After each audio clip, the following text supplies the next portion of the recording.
Nous lisons dans Samuel 16, verset 4, que Samuel fit ce que l'Éternel avait dit. Et il alla à Bethléem. Les anciens de la ville accoururent effrayés au-devant de lui et dirent, « Ton arrivée annonce-t-elle quelque chose d'heureux ?» Pourquoi les anciens tremblaient-ils à l'arrivée de Samuel? Il ne venait pas avec une épée ou un bâton. Il n'y allait pas pour dire ce qu'il pensait qu'il allait dire. Il dirait ce que Dieu lui avait dit de dire, car c'était un homme de Dieu, le prophète de Dieu. Et tout ce qu'ils avaient fait de mal allait être découvert par sa venue. C'est pourquoi il tremblait.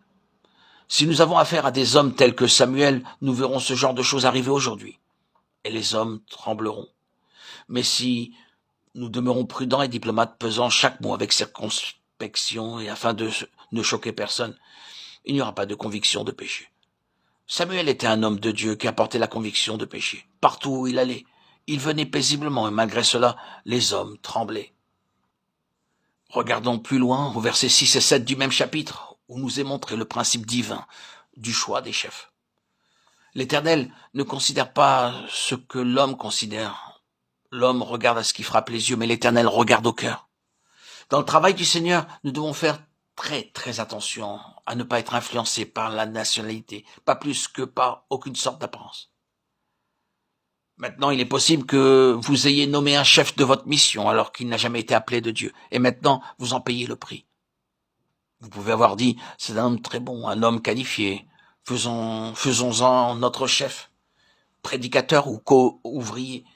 Mais vous avez choisi seulement selon l'apparence et non selon le choix de Dieu. Nous voyons en David l'illustration du principe divin, qui est la nécessité d'observer l'ordre de Dieu.